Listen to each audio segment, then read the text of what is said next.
are Locked On Buccaneers, your daily Tampa Bay Buccaneers podcast, part of the Locked On Podcast Network, your team every day.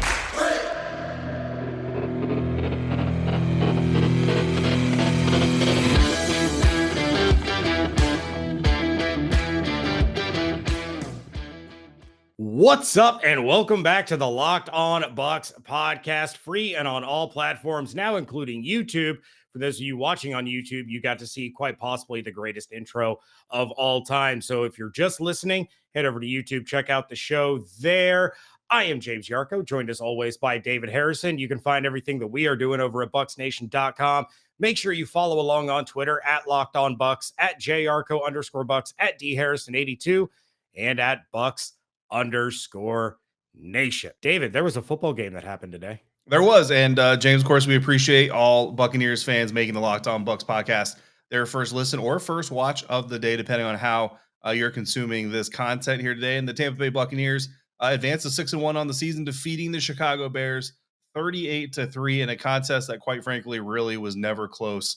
And obviously, I mean, we predicted, I predicted 31-21. I kind of admitted on the show that I was being a little bit nice about the Bears offense and kind of felt like they were close to maybe executing some things. Apparently they were a lot further off than I expected. And to be quite honest with you, James, go back to the crossover.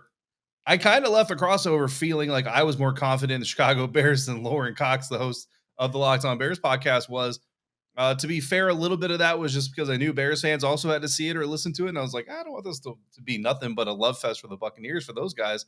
So just me kind of trying to be nice to those fans. But I mean, listen, they probably know who their team is. Lauren obviously knows who their team is, and Coach Nagy not doing himself any favors. At least they pulled that starting left tackle or whatever he was supposed to be and got rid of him there before Justin Fields got totally killed. But I mean, a very impressive win with a lot of things kind of happening in it. But what was your first take leaving the game there?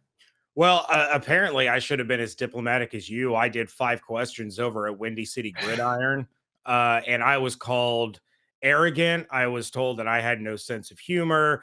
I was just being honest. I'm still not sold on Justin Fields. I don't know if that's a him problem or a Matt Nagy problem. Maybe a little bit Definitely of both. more of a Nagy problem. But I mean, you knew that I wasn't a big Fields fan coming out in the draft, and it had more. It wasn't because he's a Buckeye, but right. Fact of the matter is, Buckeye quarterbacks don't tend to translate to the NFL very well. But first and foremost, my biggest takeaway is Byron Kennedy, the fan that received the 600th touchdown pass ball from Mike Evans. Which I predicted was going to happen. You did, like 5 weeks ago, but that's neither here nor there. He was getting some hate on social media for giving the ball back and this poor negotiating skills that he had. The guy exchanged it for another game ball and an autographed jersey. Tom Brady said in his post-game press conference he was going to get a helmet and a couple more jerseys. The Buccaneers gave him $1,000 gift card to the team store. Like, this dude, he gave a ball back that meant more to Tom Brady than it would have meant to him. Right. A game ball is going to be a game ball no matter how you slice it. So I thought he did the right thing and did not deserve some of the hate that he was getting. But by and large, this was beginning to end dominance by the Buccaneers on both sides of the ball. And it's kind of weird to say that even at 38-3, the score was closer than the game was. Yeah, that's actually very accurate and also very sad to say. But yeah, I mean, shout out to Byron Kennedy there. I mean, doing something that really he didn't have to do. I mean, at the end of the day, if he just refused to do it and said, well, tell Tom if he wants it, he can buy it on eBay like everybody else. I mean, the Buccaneers really couldn't do anything about it. It's not like you can ban him from Ray J for that or take his tickets if he's a season ticket holder. Like, he really has no obligation to give them the ball back. And so to do it, he's getting stuff out of it. Like, he's not, just giving the ball back and walking away, empty handed. So let's not get too carried away, I guess, with the praise for the young fella. But I mean, it's something that, Tom Brady's been doing this for 20 plus years. You've seen the documentaries and the emotion that goes into what he does. I mean, again, after the boat parade, he was back out there at work training for this season that we're witnessing right now before Patrick Mahomes was. And I'm not saying that's the difference between, the Chiefs being 3-4 and the Buccaneers being 6-1. but it just kind of shows you the mentality that Tom puts into or brings into his preparation, his gameplay. So yeah, big shout out to him. I mean, I don't know, man. Like I don't know what other Bucs fans claim they would have done or whatever, but I think the Byron did a stand up thing by giving the ball back in the first place. But then again, like you said, he got quite a loot, quite a prize package there himself for just being the lucky fan that got the ball from Mike Evans, who felt terrible about giving the ball away in the first place. But James, my first takeaway actually, we got a voicemail shortly after the game that plays kind of perfectly into my initial takeaway following this game. So I'm going to lead off my takeaway with a member of Bucs Nation. What's up, boys? Tyler from Boston. Great Bucs win coming out of the bye week. I think there's still a lot of Bucs fans who consider the Bears to be a hated rival, and I know I do. So I personally don't feel too bad about the Bucs defending Ray J and absolutely putting the smackdown on them. So, but say what you want about the inexperience of the quarterback or the questions surrounding the Chicago play calling, coaching, whatever the case is. The Bucs still took care of business against a team that, frankly, I think they should beat.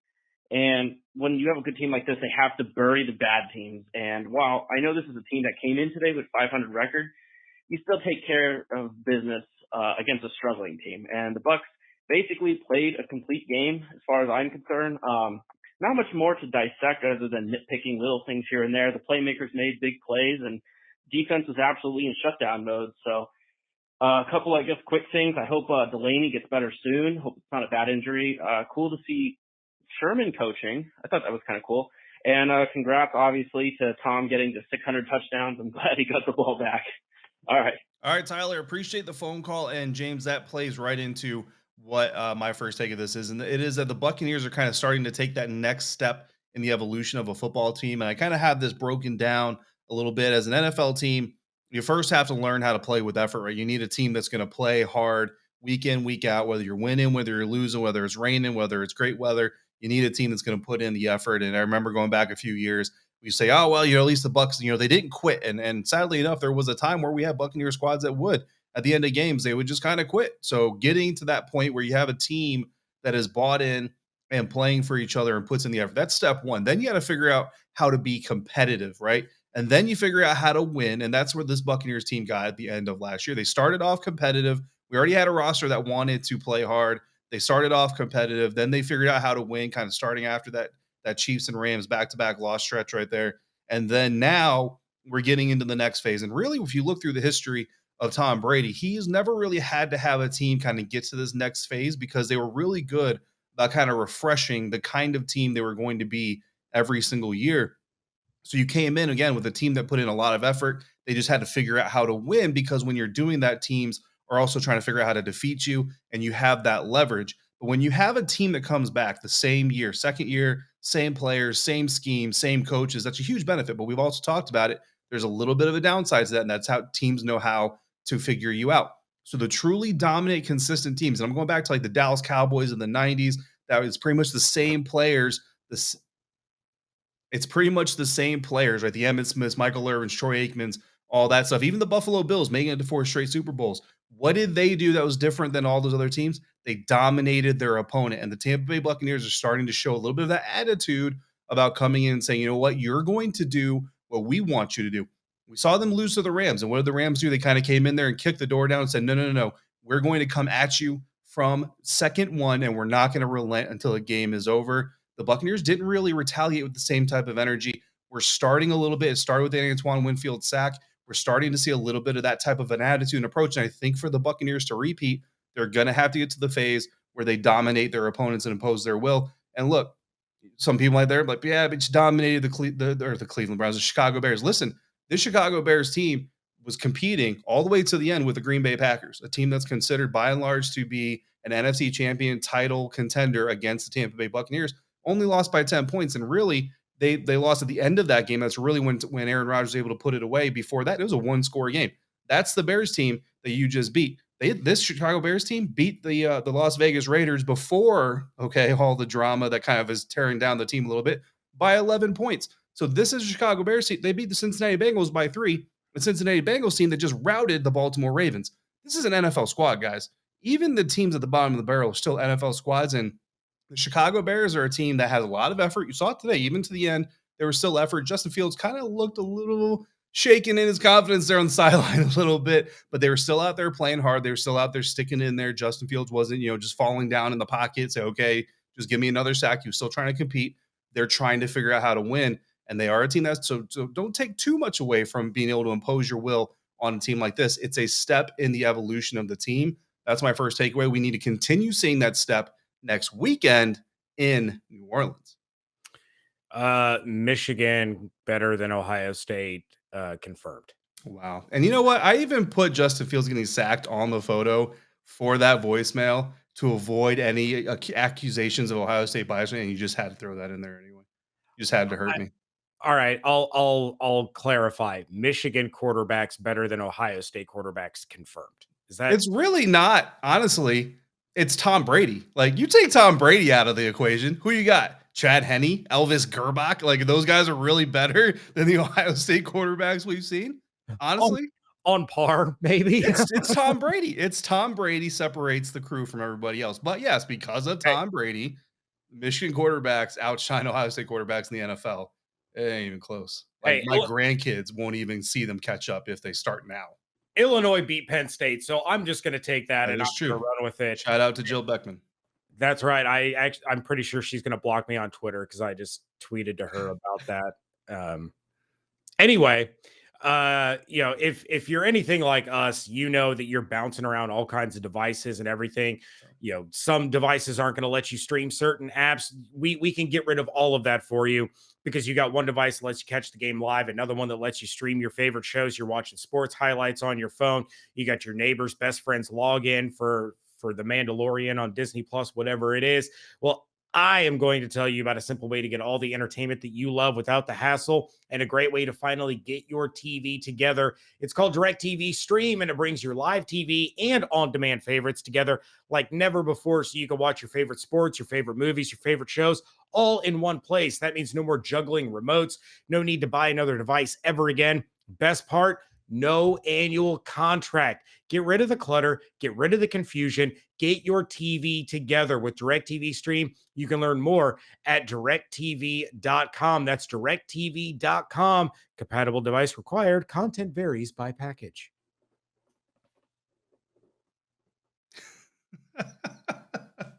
What are you doing to me? Segment 2 here at the Locked On Bucs podcast. Oh, thank you, Buccaneers fans, for making us your first listen or your first watch if you're over there or over here, I suppose, on YouTube every day. We are free and available on all platforms. If you haven't already, please click subscribe on YouTube or on your podcast platform of choice. It really does help us out and it helps other Bucs fans find us as well, just like you did. James, we're going to get to our analysis aspect of this thing. And I mean, Tyler kind of already said it. Not a lot to really nitpick about this game. So it's kind of hard to analyze, but let's kick into offensive analysis. Like you said, Tom Brady gets his 600th touchdown pass of the game, doesn't play the entire game, but he still ends up with 211 yards passing, 4 touchdowns, leaves the game with a 109.8 quarterback rating for first half touchdown passes, as you are very excited about. Chris Godwin, I think this is where we kind of need to get into things. I'm gonna tip my cap to you, even though I'm not wearing one. Chris Godwin, he's been absent from the end zone for a little while. You mentioned it. I know some other people were talking about it. Tom Brady apparently even said it's going to be a big weekend for Chris Godwin. I think Brady was quoted as kind of referring to like 2 touchdown passes going Chris's way. He didn't get 2, but he did get 1. 8 catches, 111 yards. Is going to help me in my dynasty fantasy league where he's one of my primary receivers only lose by a little because turns out my dynasty fantasy roster strategy was not a good one. But Mike Evans, 76 catches, 3 touchdowns, including 76 yards. 76 yards. My bad. 76 yards. There's somebody on Twitter who's just waiting for that, and they're going to bust me out for it. So that's great. Enjoy that moment. I got your back, bud. 76 yards, 3 touchdowns, including the 600th touchdown pass of Tom Brady's career, who he then gave away to young Byron, who fortunately gave the ball back. But I mean, like you already kind of mentioned, dominance, right, all over the field. I mean, Khalil Mack wasn't a huge impact in this game. Didn't hear his name once. What's that? Didn't hear his name one time. Yeah, I mean, no turnovers in this game, no sacks allowed in this game, which was my bold prediction. Is that The Chicago Bears defense that lives on getting pressure on the quarterback and sacking the quarterback would not get a single one, even with Khalil Mack active. And that premonition, that prediction came true. So while the Chicago Bears and Windy City, whatever's that they're called, enjoy their asterisk on the Tampa Bay Buccaneers Super Bowl win from last year, they can also take that L along with their asterisk and go get themselves some deep dish. Their deep dish is going to be filled with tears and sadness. Yeah. But hey, I don't have a sense of humor, and I was arrogant when spitting facts about how bad of a coach Matt Nagy is. I mean, in reality, you were just responding in kind to whoever sent you the questions because their questions were filled with sarcastic humor. You responded with sarcastic humor. It's just they don't appreciate so they can dish, right? But they can't receive, which honestly is pretty much on par for Chicago. Like I've been to Chicago a lot, and Chicagoans like will flip you a bird, honk a horn, call you a name quick, fast, in a hurry, but you even shoot them a sideways glance and they get all kinds of offended. I love Chicago. I love Chicago. And so if you're out there in Chicago, don't shoot me. But it just kind of is what it is. Yeah, it is. Look, my offensive analysis as far as this was concerned, it was a phenomenal game. Like, what else can you say about it other than the fact that I could have used Chris Godwin getting into the end zone instead of being stopped at the 1 yard line because also had him in fantasy. And as we're recording this, I'm down a little bit, still a small chance, but I also started Allen Robinson because I didn't have any other choice. Something else that we haven't talked about yet that I do want to bring up: 182 rushing yards as a team. Ronald Jones was running like a man on a mission when he was getting his opportunities. And David, that's what we talked about when we talked about, the running back situation, was that Ronald Jones hasn't been getting a lot of opportunities, but when he has gotten opportunities, he has not done much with them. That changed in this game. He was hitting, he was hitting running lanes with decisiveness. He was getting quick bursts. He was gaining, 8, 12, 14 yards on some of these runs. He looked like a guy that we saw in 2020, and he was playing really, really well. So it was a collective effort from the running backs. Even Keyshawn Vaughn had some really good runs at the end of the fourth quarter there after the starters' days were done. So it was an all-around phenomenal performance by the offense. Mike Evans with the hat trick. He caught the 600th, 601st, and the 602nd touchdowns from Tom Brady. Could have used a little more Godwin love again, but there were some plays that they still left out on the field. Cam Brate had a bad drop. There were some passes. I mean, after that 600 touchdown, Brady threw a career high six consecutive incomplete passes. He was overthrowing guys by a lot. So it wasn't all perfection and sunshine and rainbows and whatever else you want to throw in there. There were some lulls, but at the end of the day, the Buccaneers did more than enough to get the job done on both sides of the ball. Yeah, I mean, 6th-round draft pick who won his 6th Super Bowl before the end of his 16th season, throws 600 touchdowns and 600 incompletions right after. So basically what we've confirmed is that Tom Brady is the Antichrist. That's a lot of sixes. It's way too many sixes. And he's 2 of them on his jersey as well.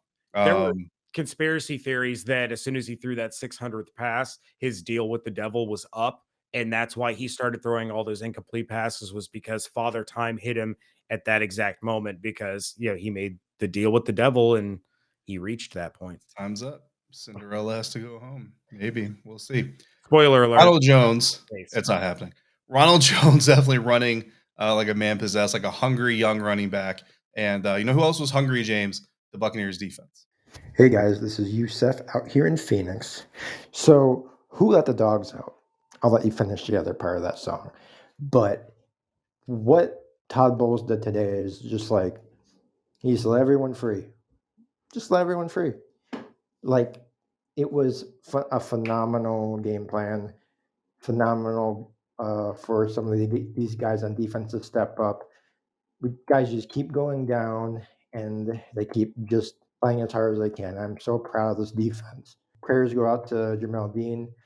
Looks like it might have been a stinger. collarbone or shoulder kind of thing. I don't know. Hopefully it's not serious. But guys just keep stepping up, keep doing what they got to do. It's impressive. Offensively, we didn't even have Antonio Brown or Gronk, and we still put up 38.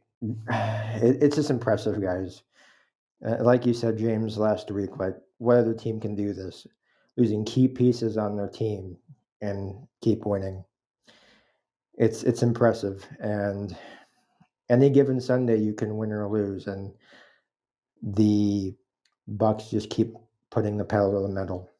So, got the Saints next week, and you know what I say: not getting too high or not too low either. But as always, go Bucs. Yusef, thank you very much for the call. And David, this defense showed up to play, and this will kind of roll into my bold prediction that came true, because this was a team that had given up almost 100 yards in just defensive pass interference penalties in week 6 against the Philadelphia Eagles.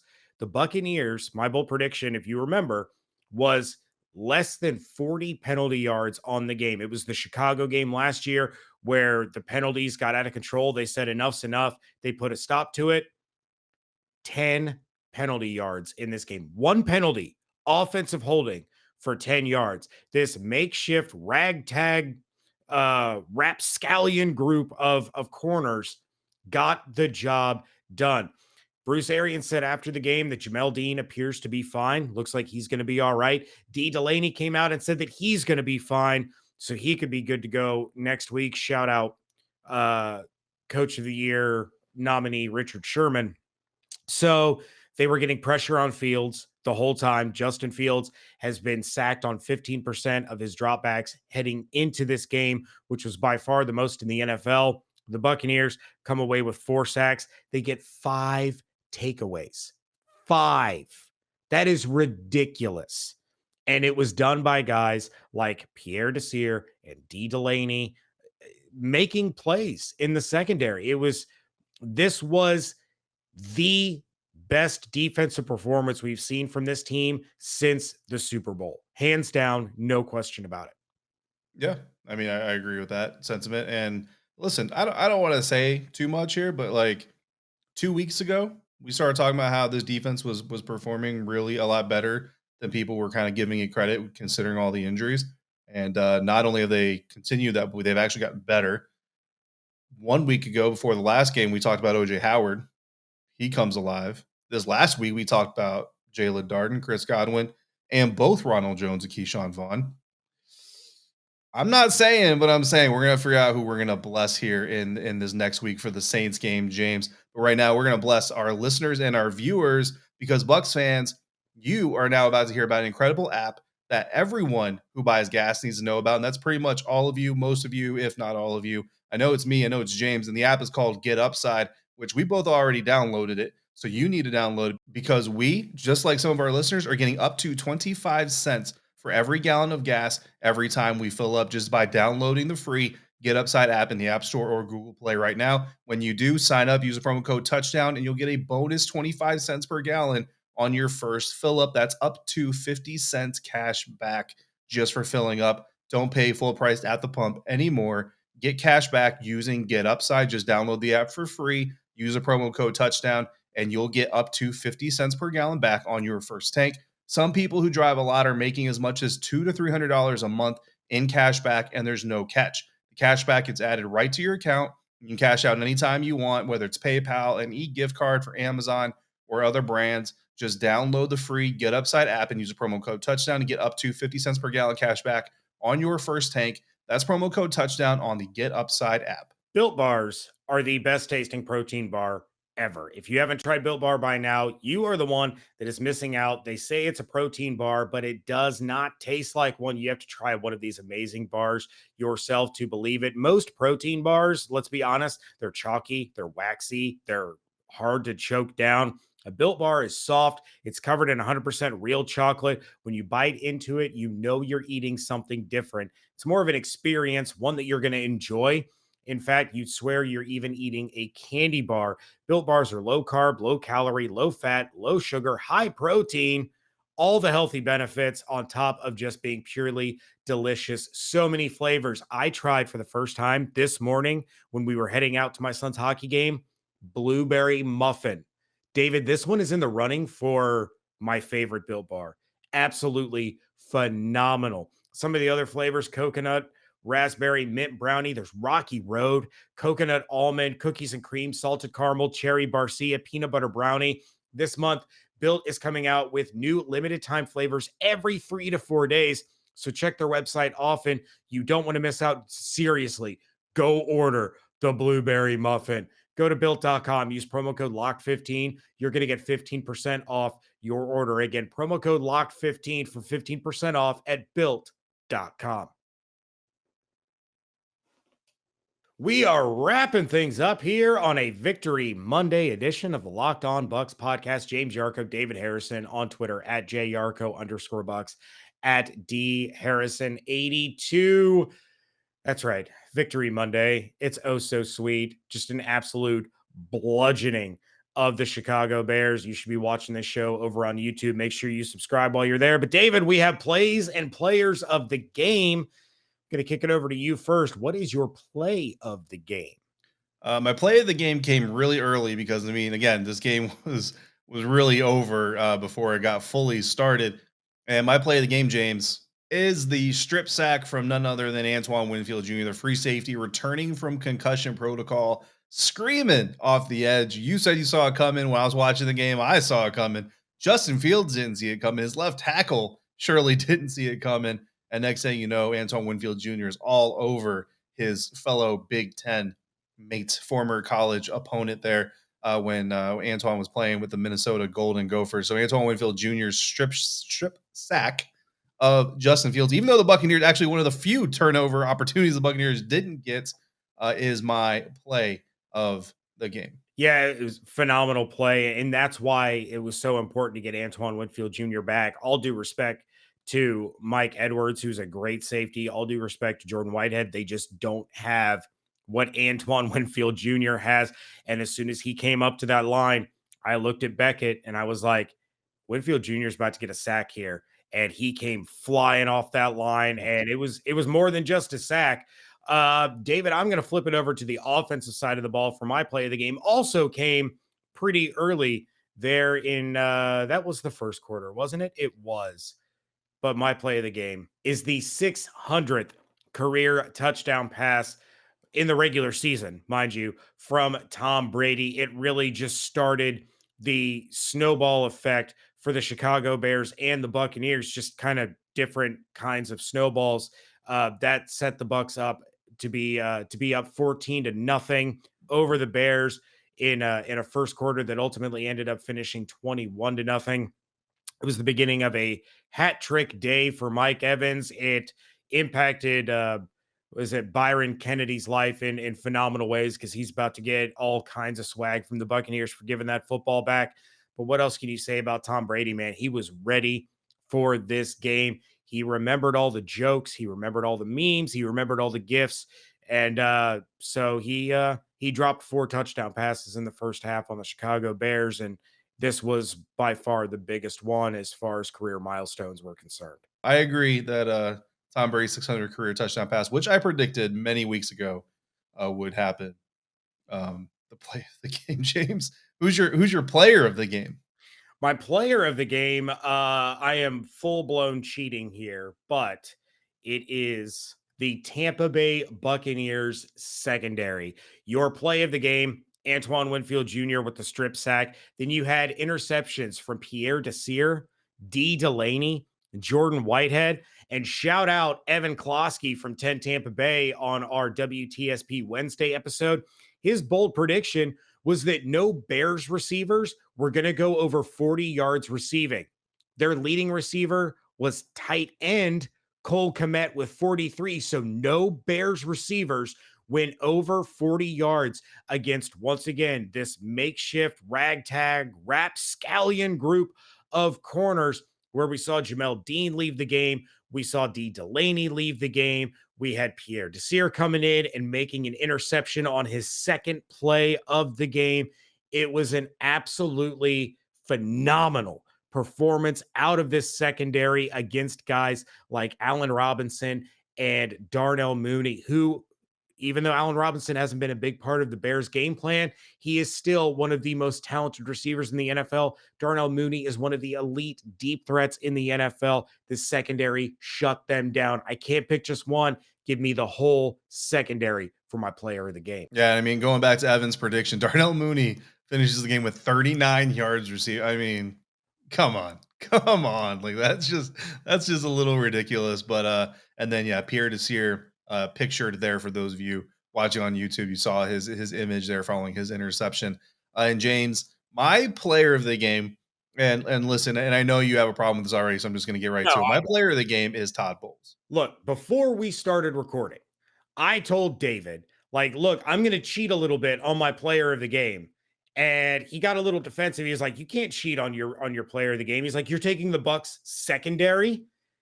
And then his player of the game wasn't a player at all. It's a coach. But listen, James, let me come in right here. If D. Delaney is a starting cornerback in the National Football League, then Todd Bowles is the player of this game. You cannot tell me that with Antoine Winfield Jr. returning for the first game in 3 weeks, that with Jordan Whitehead being much more of a box safety than a cover safety, going against an offense that likes to stretch the field and has weapons, like you mentioned, like Darnell Mooney, to stretch the field. So you manipulate what side of the field he's on, get him matched up on Jordan Whitehead's side, with Pierre Desir, with Richard Sherman out, with Jamel Dean still active but not completely 100% healthy, no Carlton Davis, no Sean Murphy Bunting, Todd Bowles. If D. Delaney is a starting NFL cornerback in Week 7 of the 2021 NFL season, then Todd Bowles is my player. And that's fine. I honestly, I have no problem with it because Todd Bowles had this defense ready to go. Now, you could have been like, my player of the game is Richard Sherman for being the pseudo cornerbacks coach, with the Bucs cornerbacks coach being on the COVID protocol. But we know that was much more of just a veteran mentorship role than a coach role. Was it? Yes. Was it? Because there's a precedent here. Let me tell you something. If you're going to tell every defensive backs coach in the NFL and every defensive backs coach in relation to it in big time college football programs that a player with zero coaching experience can come in on 2 days of preparation and be an ultimately effective cornerbacks coach, you're about to offend a whole lot of cornerbacks coaches out there in the football world.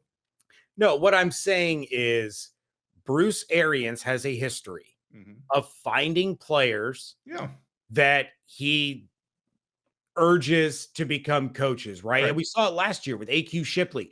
AQ Shipley goes down with injury. He immediately becomes a coaching intern with the team. Same thing happens with Richard Sherman. That's not the same thing. Richard Sherman is the pseudo defensive backs coach on the sideline with a headset on. That is not the same thing. Trust me. That was much more of a veteran mentorship role than it was a steps in to help coach these defensive backs. Yeah. Coaching them in the sense like, I coach you on how to be a better person because since I'm a better person than you, I have to help you become a better person. If you were actually a better person, you wouldn't. I wouldn't have said that. You're a better person. Good grief. Gone off the rails here, I think. Completely off the rails. With that, we're going to get out of here. But real quick, David, what do Mike Evans and my son Beckett have in common? They both scored 3 times on Sunday. That's right. What do they not have in common? Mike Evans did not get a 10-minute major penalty. For boarding a kid. Good grief. It's future Tampa Bay Lightning forward, Beckett Yarko. Hey. As long as he's not they beat the Bruins today. So as long as Beckett doesn't become a Bruin as an adult, I'm good. He can play for UCLA. That's an okay Bruin. With that, David, we got to get out of here, man. Thank you to Tyler from Boston and our buddy Youssef for calling in. If you want to call in with your reactions, questions, anything at all, give us a shout at 813-444-5841. You can send us your emails at lockedonbuckspodcast@gmail.com. And we thank each and every one of you that do so, just like we thank each and every one of you for making Locked On Bucs your first listen or first watch of the day. Make sure you come back tomorrow. We are going to dive into our biggest takeaways following this win that sent the Tampa Bay Buccaneers to their first 6-1 start in franchise history. Now, you got to make your second listen of the day, the Peacock and Williamson NFL show. Brian Peacock former NFL scout Matt Williamson give you the expert NFL analysis in less than 30 minutes. It is also free and available on all platforms. Check out everything David and I are doing over at BucsNation.com. Follow along on Twitter at LockedOnBucs, at JArco_Bucs, at DHarrison82, and at Bucs_Nation. David, I'm off to go try to find a sense of humor, apparently, but I want everybody out there to stay safe, stay healthy, wash your hands, be good to one another. We thank you so much for joining us right here at Locked On Bucs.